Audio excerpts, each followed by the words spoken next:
نظم گرمی کی شدت، شاعر میر انیس۔ میر ببر علی نام، انیس تخلص، فیض آباد ہندوستان کے سید گھرانے میں پیدا ہوئے۔ میر انیس نے ہزاروں نوحے اور بہت سے سلام تحریر کیے۔ آپ نے واقعہ کربلا کو اپنے اشعار میں نہایت کمال سے منظر نگاری، کردار نگاری اور مکالمہ نگاری کی صورت میں پیش کیا۔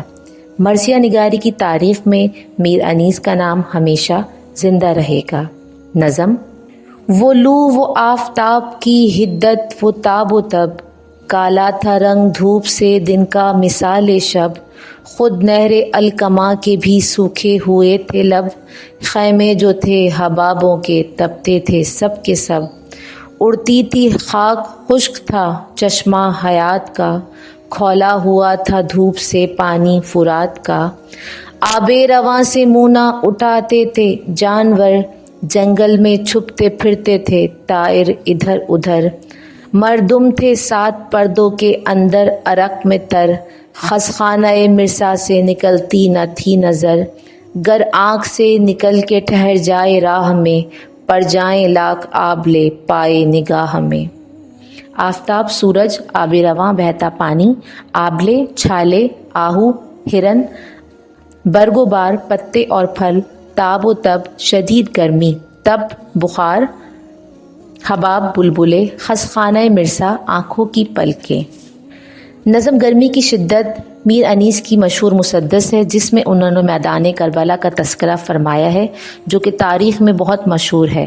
میدان کربلا میں نواسہ رسول صلی اللہ علیہ وآلہ وسلم نے اپنے ساتھیوں سمیت دین اسلام کی لاج رکھتے ہوئے اپنی جان کا نذرانہ پیش کیا۔ میر انیس کہتے ہیں کہ اس دن بہت زیادہ گرمی تھی، گرم ہوا چل رہی تھی اور ہر طرف سناٹا تھا، یعنی گرمی کی وجہ سے کوئی باہر نہیں نکل رہا تھا۔ نہر الکما، نہر فرات کے دونوں کنارے بھی گرمی کی وجہ سے بہت خشک تھے، ہر طرف مٹی اڑ رہی تھی اور تیز دھوپ کی وجہ سے نہر فرات کا پانی بھی کھول رہا تھا۔ انسان تو انسان، جانور بھی بہتے ہوئے پانی سے منہ نہیں نکالتے تھے، جنگلی جانور اپنی اپنی جگہوں پر چھپ کر بیٹھ گئے تھے، لوگ پسینوں سے شرابور تھے۔ گرمی اتنی زیادہ تھی کہ اگر آنکھوں سے ایک بھی آنسو گرتا تو وہ بھی چہرے پر ایک آبلہ بنا دیتا۔ کوسوں کسی شجر میں نہ گل تھے نہ برگ و بار، ایک ایک نخل جل رہا تھا صورت چنار، ہنستا تھا کوئی گل نہ مہکتا تھا سبزہ زار، کانٹا ہوئی تھی پھولوں کی ہر شاخ بارے دار۔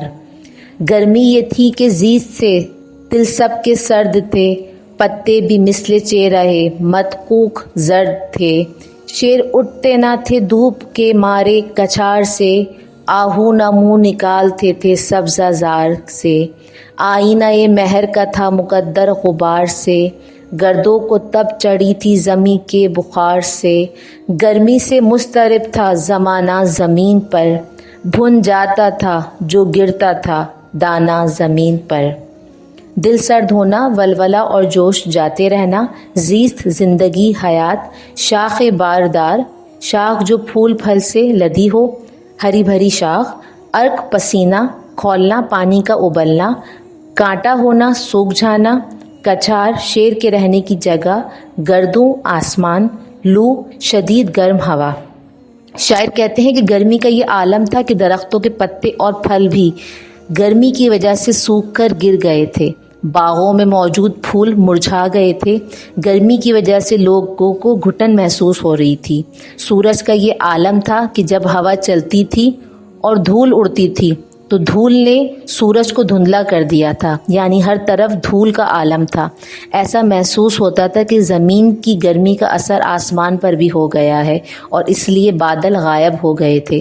مختصر یہ کہ اس دن کی گرمی کی شدت کا اندازہ اس بات سے لگایا جا سکتا ہے کہ اگر کوئی دانہ زمین پر گرتا تو وہ گرم ریت اور مٹی کی وجہ سے بھن جاتا تھا۔ جزاک اللہ۔